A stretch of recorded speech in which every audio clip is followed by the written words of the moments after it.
श्री संत सद्गुरू बाळूमामा प्रसन्न. नमस्कार श्रोते हो. आज आपण श्रवण करत आहात माझ्या आवाजातून श्री संत सद्गुरू बाळूमामांचा संदेश. हा संदेश तुम्ही नक्कीच शेवटपर्यंत बघा. तुम्ही फक्त तुमच्या जीवनातील 15 मिनिटं बाळूमामांचा हा संदेश एका ठिकाणी शांत बुद्धीने ऐकून घ्या. तुमच्या जीवनातील प्रत्येक गोष्टीवर उत्तर तुम्हाला नक्की मिळणार आहे. आज ज्या परिस्थितीत तुम्ही जीवन जगताय, नक्कीच त्या परिस्थितीला तोंड देण्याला तुम्हाला काहीतरी मार्ग सापडेल, याची मी 100% गॅरंटी देतो. मामा म्हणतात, बाळा फक्त तो हा संदेश ऐक. नक्कीच तुझ्या जीवनामध्ये चांगल्या आनंदाच्या बातमीची बातमी ही नक्कीच येणार आहे. माणसाला मीपणात आजूबाजूच्या सगळ्या गोष्टींचा विसर पडून जातो. त्याला हे कळत नाही की कुणी जन्माला येताना कुठलंही लेबल लावून जन्माला येत नाही, तर फक्त एक माणूस म्हणून जन्माला येतो आणि मरतानाही एक माणूस म्हणून मरत असतो. तेव्हा आपण जिवंत असताना आपल्यातील माणसाला कधीही सोडचिठ्ठी द्यायची नाही, कारण शेवटी तुम्ही एखाद्या पदावरचे अधिकारी व्हा.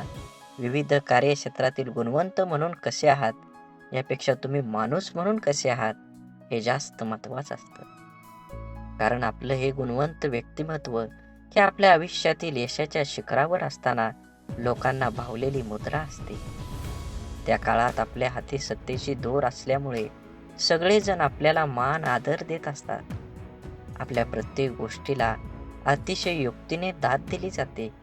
अगदी आपलं माकड चाळे सुद्धा लोकांना हनुमंतांच्या सूर्यबिंब गिळण्यासाठी घेतलेल्या झेपेपेक्षा महान वाटत असतं. परंतु इतिहासाचं धडे खोकून सुद्धा आपल्याला हे लक्षात येत नाही की सगळा मामला भाटगिरी, हुजूगिरी, चमचेगिरी असते. जसे जगन्नाथाच्या रथाखालून चालणाऱ्या कुत्र्याला सारे लोक मला नमस्कार करतात असं वाटतं, पण रथ डोक्यावरून बाजूला होताच पाठीवर काठी बसतेनी सत्याची जाणीव होते. तसंच आपलं होत असतं. तेव्हा या ठराविक कालमर्यादेची मर्यादा असणाऱ्या तथाकथित मोठेपणाच्या ओळखीची धाव धरण्यापेक्षा शेवटच्या श्वासापर्यंत साथ देणाऱ्या आपल्यातल्या प्रामाणिक माणसाला कधीही अंतर द्यायचं नाही. असेच बाळूमामांचे संदेश आपल्यापर्यंत पोहोचण्यासाठी पहिल्यांदा व्हिडिओला लाईक करा. चॅनलवर नवीन असाल तर चॅनलला सबस्क्राईब करून शेजारील बेल आयकॉन नक्की प्रेस करा, जेणेकरून येणारे असेच नवनवीन व्हिडिओ आपल्यापर्यंत पहिल्यांदा पोहोचतील. आणि बाळूमामांच्या नावाचा जयघोष करा कमेंटमध्ये. बाळूमामा म्हणतात, आयुष्यात आनंदी क्षणासाठी पैशाने कमवलेल्या वस्तूपेक्षा स्वभावाने कमवलेली माणसं जास्त सुख देतात. स्वभाव पेढ्यासारखा पाहिजे, जो राजवाड्यात जेवढी चव देतो तेवढीच चव झोपडीत पण देतो. ज्याची सुरुवात इमानदारी, कष्ट आणि शून्यापासून होते, त्यांना हारण्याची, घाबरण्याची, ओळख निर्माण करण्याची गरज नाही, भीती नसते. त्या सर्व गोष्टी आपोआप मिळतात. आपल्याला किती लोक ओळखतात याला महत्त्व नाही, तर ते आपल्याला का ओळखतात याला महत्त्व आहे. नसलेल्या गोष्टींपेक्षा असलेल्या गोष्टींचा आनंद घ्या, कारण पूर्ण चंद्रापेक्षा अर्धचंद्र हा अधिक सुंदर असतो. न रुचणाऱ्या गोष्टी सोडून द्यायला शिका, कारण घेतलेला श्वास सोडल्याशिवाय पुढला श्वास घेता येत नाही. मनाच्या दरवाजातून संशय आत प्रवेश करतो, त्याच वेळी त्या दरवाजातून प्रेम आणि विश्वास दोघेही बाहेर पडतात. माणूस वाईट नसतोच, माणसावर येणारी परिस्थिती वाईट असते. चांगल्या कर्मानं ती बदलता येते. वाईट परिस्थितीत साथ देणारी माणसं नात्याची असावेत वा नसावेत, ती खरी आपली माणसं असतात. जीवनात वादळ येणं देखील आवश्यक आहे. तेव्हाच तर कळतं, हात सोडून पळतं तर कोण हात धरून चालतो. जेव्हा तुम्ही मनावर विजय मिळवता, तेव्हा कोणतीही विषय तुमची नजर आणि मार्ग विचलित करू शकत नाही. आपल्याकडे जगाला देण्यासाठी काहीच नाही असं वाटत असेल तर चेहऱ्यावर एक छानसं स्माईल द्या. हे छोटंसं हास्य इतर कोणत्याही वस्तूपेक्षा खूपच मौल्यवान आहे. मन आणि छत्रीत एक साम्य आहे. जेव्हा त्या उघडलेल्या असतात तेव्हा त्या उपयोगीच्या होतात, नाहीतर एरवी ओझंच वाढवतात. म्हणून आयुष्य आनंदाने जगलं पाहिजे. आयुष्यामध्ये अथक परिश्रम करून आपलं ध्येय गाठलं पाहिजे. चांगलं कर्म केलं तरच आपल्याला चांगलं फळ मिळणार आहे. आयुष्य अत्यंत मर्यादित आहे आणि जीवनाचा जेव्हा शेवट होईल तेव्हा इथली कोणतीच गोष्ट आपल्याला सोबत नेता येणार नाही.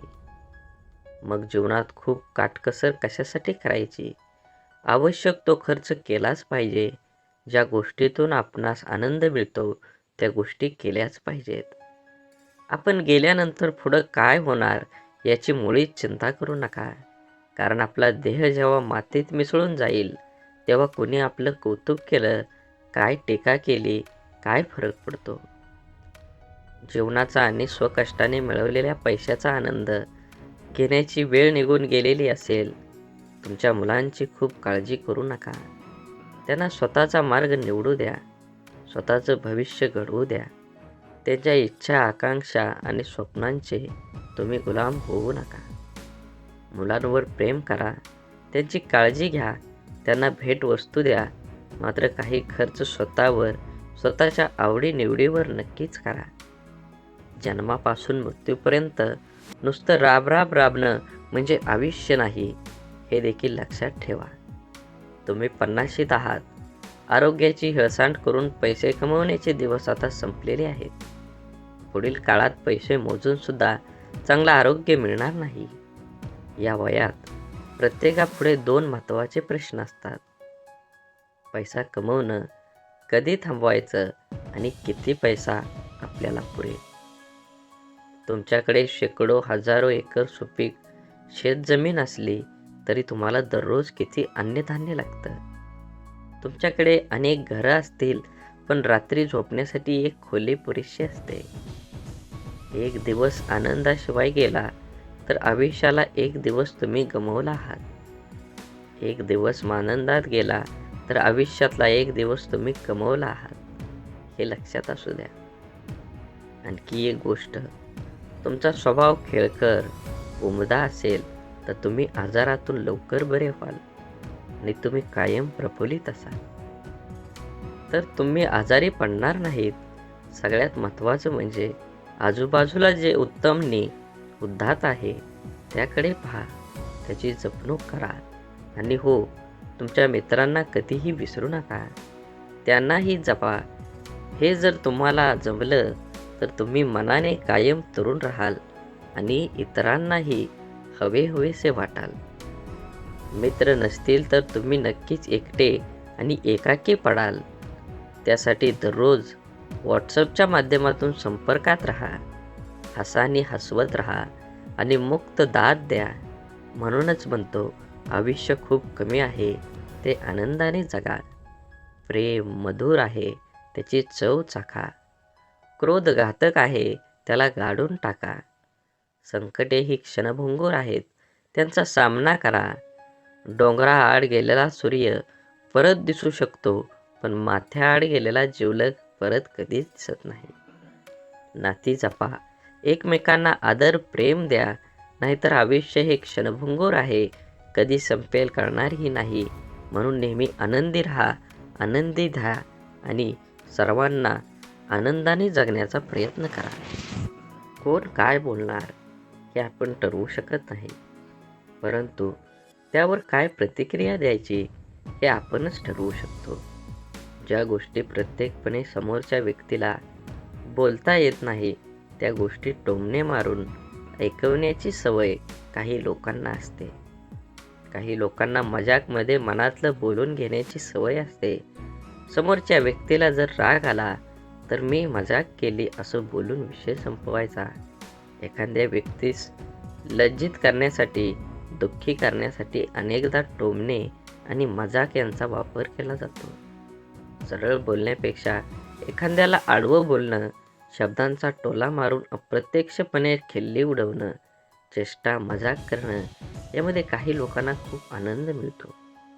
आपण काय बोलतो यावरून आपली पात्रता ठरते, कोणाबद्दल बोलतो याची नाही.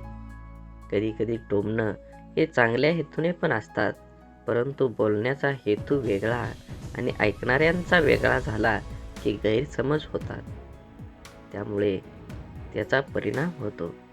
एखाद्याची एखादी गोष्ट पटत नसेल तर प्रत्यक्ष बोलावे, तेही आपल्याला तेवढा अधिकार असेल तर. एकच नियम सगळ्यांना लागू होत आहे. आपण जितकं आपल्या शरीराविषयी जागरूक असतो तितकंच आपल्या मनाविषयी नसतो. त्यामुळं जेव्हा अनपेक्षित परिस्थिती आपल्या समोर येते तेव्हा आपला गोंधळ उडतो. आपल्यासाठी काय योग्य काय अयोग्य आहे हे आपल्याला पटकन ठरवता येत नाही. आपल्या शरीरात ज्याप्रमाणे बदल होतात त्याचप्रमाणे आपलं मन सुद्धा बदलत असतं. शरीरातील बदल अदृश्य रूपात असल्यामुळे आपल्यावर लवकर लक्षात येतात, तर मनातील बदल अदृश्य असल्या कारणाने त्याच्याकडे आपण हवं तितकं लक्ष देत नाही. हेच कारण आहे जेव्हा अनपेक्षित परिस्थिती समोर येते तेव्हा आपली मानसिक स्थिती बिघडते. वेळ लागल्यावरच मनाची आठवण होते, तोपर्यंत शरीराच्या एका कोपऱ्यात आपण त्याला बंद करून ठेवतो. प्रत्येक व्यक्तीचं आयुष्य दुःख, संकट, पराभव, अपमान आणि वेदनेत भरलेलं असतं. परंतु ज्याने आपल्या मनाला समजून घेतलं त्या व्यक्तीचं जीवन अपयश, अपमान, दुःखाने भरलेलं असूनही त्यांना आनंदी, शांत जीवन जगता येतं. आपल्या संपूर्ण जीवनावर जी गोष्ट हुकूमत गाजवते ती म्हणजे मन. संपूर्ण शरीरावर, इंद्रियावर, एकंदरीत आपल्या संपूर्ण जीवनावर राज्य करणारा राजा माणूस कोण असेल तर ते आपलं मन आहे. मनाच्या शक्तीच्या जोरावर माणूस चंद्रावर आपलं पहिलं पाऊल टाकू शकतो. ज्याला आपलं मन सांभाळता आलं नाही तो आयुष्यात हार मानून आत्महत्या करून आपलं जीवन संपूर्ण हे जग सोडून जातो. ज्याच्यावर ताबा मिळवणं कठीण ते मन, पण सरावाने, निश्चयाने आणि ध्यानाने मनावर ताबा मिळवला तर जीवनात इच्छित गोष्टी, यश, आनंद हवं ते मिळवून देणारं सुद्धा मनच आहे. मन चंचल आहे, पण रोजच्या सरावाने ते हळूहळू शांत व्हायला लागतं. प्रत्येक गोष्टीचं मूळ मन आहे. मनाला समजून घेतलं तर जीवनाचे वटवृक्षात रूपांतर होईल. शांत, स्वस्थ, आनंदी जीवन जगण्यासाठी शरीराचा घाम आणि मनाचा मळ रोज निघाला पाहिजे. जीवनात मन आणि मित्राची भूमिका ही आरशासारखी असावी. आपल्या रोजच्या जीवनात अत्यंत छोटीशी पण खूप उपयोगाची वस्तू म्हणजे आरसा, ज्यात आपण आपलं प्रतिबिंब बघत असतो. जसं आपण आपलं बाह्य शरीर, रूप, वेशभूषा, केशभूषा बघण्यासाठी आरसा बघतो, तसंच आपल्या अंतर्मनात खरं स्वरूप बघण्यासाठी मनाचा आरसा असावा. परंतु कधी कधी आपलं मनही एखाद्या गोष्टीबद्दल निर्णय घेताना गोंधळून जातं. एक मन म्हणतं एखादी गोष्ट करू योग्य आहे, तर दुसरं मन म्हणतं नको करू. तेव्हा आपल्याला एक चांगला मित्र, मैत्रीण काय योग्य काय वाईट निर्णय घेण्यास मदत करू शकते. म्हणून म्हणतात ना, एक चांगला मित्र हा आरशासारखा असतो. आरशात आपण बाह्य रूप बनवतो आणि आपलं खरं अंतर्रूप गुण अवगुण एक चांगला मित्र आपल्याला दाखवतो. आरशासारखा मित्र आपला आत्मविश्वास वाढवून आपल्यात सकारात्मक ऊर्जा निर्माण करतो. पहाटेच्या शांततेत शरीराचे डोळे मिटून अंतर्मनाचे डोळे उघडले तर आपल्या मनाच्या आरशात आपण आपलं स्वतःचं प्रतिबिंब बघू शकतो.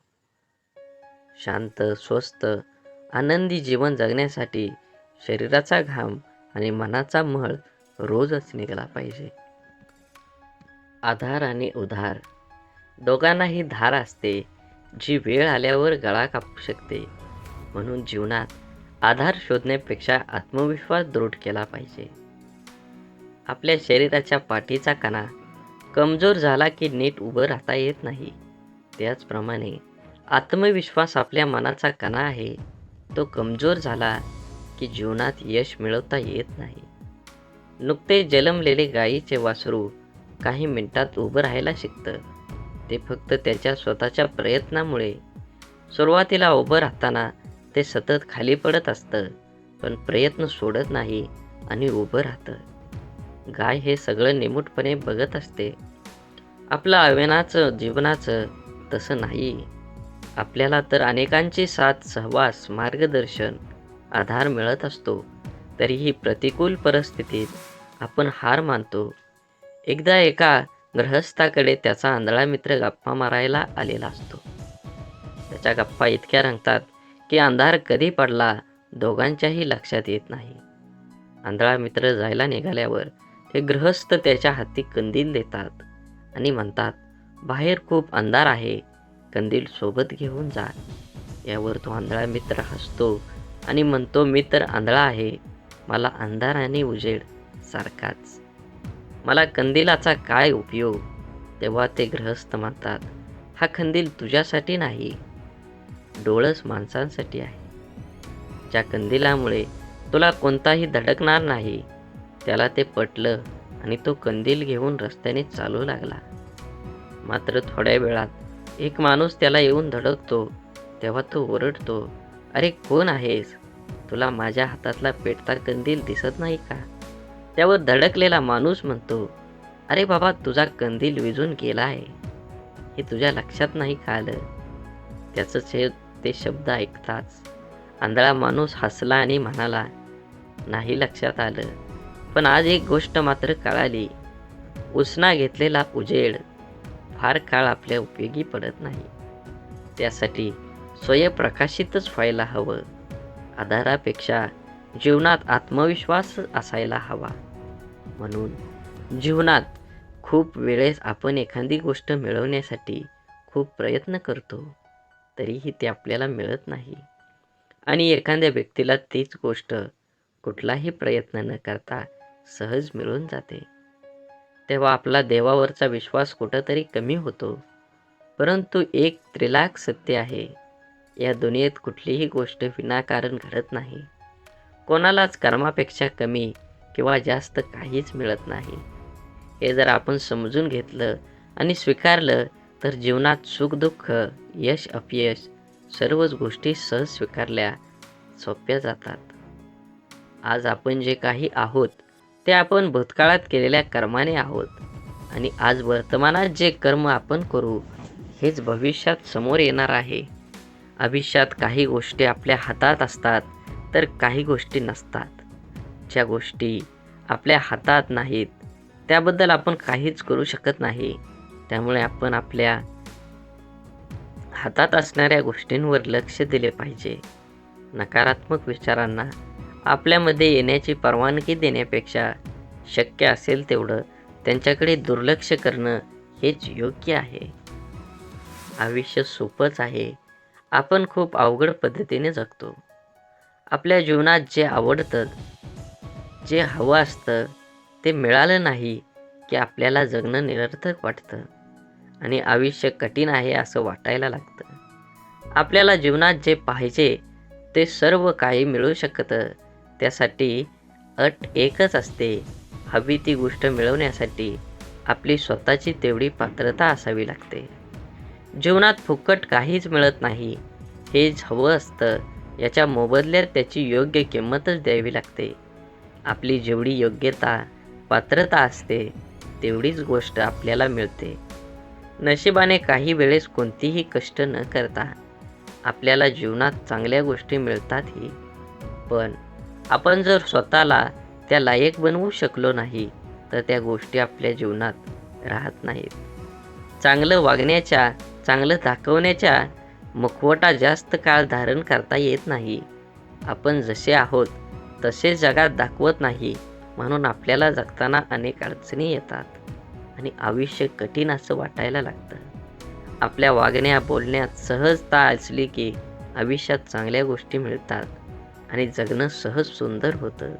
आयुष्य सोपं आहे, फक्त जगण्याचे नियम जाणून घेतले पाहिजेत. समोरच्या व्यक्तीला समजून घेण्याचा सामर्थ्य आपल्यामध्ये असेल तर कोणीच आपल्यासोबत कधीच खोटं बोलणार नाही. एखादी व्यक्ती जेव्हा आपल्यासोबत खोटं बोलते तेव्हा चूक कोणाची कधी विचार केला आहे? ती व्यक्ती आपल्यासोबत का खोटं बोलते याचा विचार आपण कधी करतो का? नातं कोणतंही असो, मैत्रीचं, प्रेमाचं वा रक्ताचं, जर कोणी आपल्यासोबत खोटं बोलत असेल तर याचा अर्थ आपण सत्य स्वीकारण्या इतकं सामर्थ्य नाही. त्या व्यक्तीला आपल्याला दुखवायचं किंवा गमवायचं नसतं, म्हणून ती व्यक्ती आपल्यासोबत आपल्या मनासारखं वागत असते.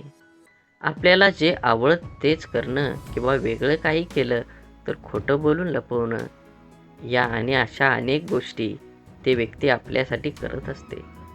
एक व्यक्ती किती जणांच्या मनासारखं वागू शकते? ज्या दिवशी आपण समोरची व्यक्ती जशी आहे तशी स्वीकारू, तिच्यावर आपल्या अपेक्षेचं ओझं लादणार नाही, त्या दिवशीपासून ती व्यक्ती आपल्यासोबत कधीच खोटं बोलणार नाही. एखादी गोष्ट चुकली असेल तर आपल्याला चूक आणि बरोबर काय यातला फरक प्रेमाने समजून घेऊन त्या व्यक्तीला निदर्शनात आणून दिला पाहिजे. ह्यानं होतं काय तर गैरसमज दूर होतील. आपण सोप्या गोष्टी अवघड पद्धतीनं करतो, म्हणून सोपं असलेलं आयुष्य आपल्याला कठीण वाटतं. जास्त प्रयत्न, जास्त परिणाम हे समीकरण आपण डोक्यात पक्कं करून ठेवलेलं आहे. पण एखादं ठराविक काम, गोष्ट करण्याची आपली क्षमता किती आहे याचा आपण विचार करत नाही. एखादी गोष्ट मिळवण्यासाठी, पूर्ण करण्यासाठी आपण झपाट्याने कामाला लागतो आणि थोड्याच दिवसात ती सोडून देऊन तोंडावर पडतो. असं का होतं हेही आपल्याला कळत असतं, कळतंय पण वळत नाही, अशी आपली अवस्था असते. आपण व्यायामाला सुरुवात केली की 3-4 दिवसच स्वतःला आरशात पाहतो आणि आपल्याला लगेच काहीही फरक जाणवत नाही. काही दिवसात कोणतंही सकारात्मक बदल न दिसल्याने आपल्याला उत्साह कमी होतो आणि व्यायाम न करण्याचा विचार मनात डोकावतो. आपण कमी वेळेत जास्त प्रयत्न करून जास्त मिळवण्याचा प्रयत्न करतो. यात आपली शारीरिक आणि मानसिक शक्ती दोन्हीही लवकर संपतात. कारण आवश्यक तेवढी आपली क्षमता विकसित झालेली नसते.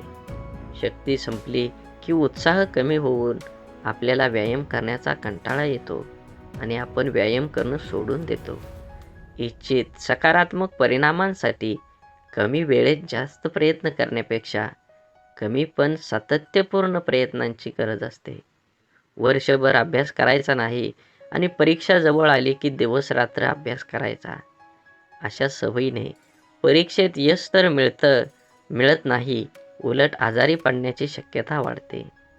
इच्छित ध्येय प्राप्त करण्यासाठी दररोज थोडं थोडं स्वतःवर काम करण्यास सुरुवात केली की आपली शारीरिक, मानसिक शक्ती विकसित होण्यास सुरुवात होते. म्हणून निर्णय घेताना आपल्या नजरेसमोर अंतिम उद्दिष्ट काय आहे हे खूप महत्त्वाचं आहे. काय करावं, काय करू नये अशी स्थिती एकदा निर्णय घेताना आपल्या मनाची होते. खूप वेळा मनाचा निर्णय झालेला असतो, फक्त तो प्रत्यक्ष कृतीत आणण्यासाठी क्षमता तेवढी आपल्यात नसते. एखाद्या निर्णयाने आपलं पूर्ण आयुष्य बदलणार असतं किंवा आपल्या निर्णयाने अनेकाच्या आयुष्यावर परिणाम होणार असतो. त्यामुळे आपण एकदा निर्णय घेताना खूप विचार करतो. निर्णय घेण्याची गरज का भासते? योग्य निर्णय घेतला तर नाही घेतला तर काय होईल याचा संपूर्ण विचार आपलं मन करत असतं. सर्वांचा विचार करून आपल्या मनाविरुद्ध काही निर्णय आपण घेतो.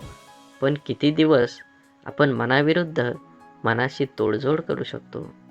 पण हे खूप हळवं असतं. त्यापेक्षा कितीतरी पटीने ते जास्त प्रचंड तुफान वादळ असतं. त्याला पर्याय चालत नाही. एखाद्या निर्णयाने तात्पुरता तणाव निर्माण होऊ शकतो, परंतु सदैव मनात घालमेल ठेवून आपण जगू शकत नाही. निर्णय घेता न येणं यासारखी दुसरी घातक गोष्ट कुठलीच नाही आहे. आपण कमी वेळेत जास्तीत जास्त मिळण्याचा प्रयत्न करतो, तोडकं मोडकं प्रयत्न करतो आणि अपेक्षा मात्र खूप ठेवतो. परंतु आयुष्यात दीर्घकाळ टिकणारा आनंद देणाऱ्या गोष्टी मिळवण्यासाठी आपल्याला प्रयत्नांत सातत्य असावं लागतं.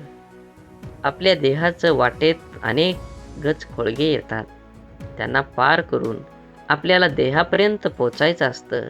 देहाच्या वाटेवर चालताना येणारा प्रत्येक अडथळ्यामागे एक धडा आपल्याला शिकायला मिळतो आणि ही शिकवणच आपली शारीरिक मानसिक शक्ती विकसित करते.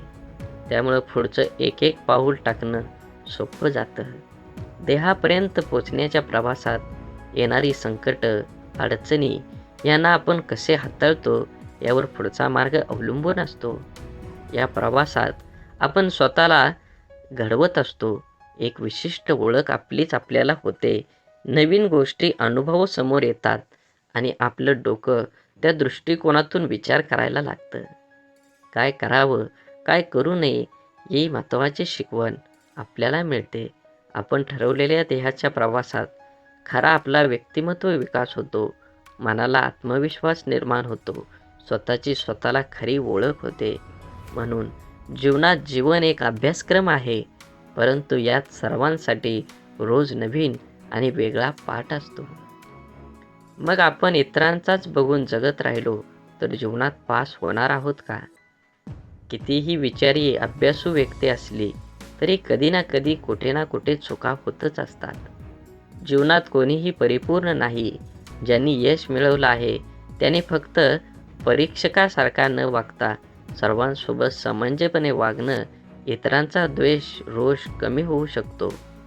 काही समस्या अडचणी या सतत मसलीने सोडवता येतात. एखाद्या शब्दाचा गोष्टीचा आपल्या परीनेच अर्थ लावून वादविवाद तर वाढवण्यापेक्षा संवाद साधण्याचा प्रयत्न केला तर समस्या कमी होऊ शकतात. जीवनात सुख दुःख यश अपयश येतच राहणार. आपल्याला वागण्यात समतोल राखता येणं खूप महत्त्वाचं. माणूस प्रमाणापेक्षा जास्त अहंकारी होऊ नये म्हणून देव आपल्याला दुःख अपयश देतो. माणसाच्या आशा अपेक्षा राग अहंकार अपयशाने दुःखाने नियंत्रित राहतात. काय चुकीचं आहे हे बघण्यापेक्षा कोण चुकीचं आहे बघण्यापेक्षा बरोबर काय होईल हे जास्त महत्त्वाचं आहे. बोला बोला बाळूमामांच्या नावानं चांग भलं. झाडे लावा, झाडे जगवा, माती वाचवा, पाणी वाचवा. सेव्ह अर्थ आणि मनात मामांबद्दल आणि देवाबद्दल भाव असेल तर नक्कीच चॅनलला सबस्क्राईब करून व्हिडिओला लाईक करा आणि कमेंटमध्ये बाळूमामा प्रसन्न लिहायला विसरू नका. धन्यवाद.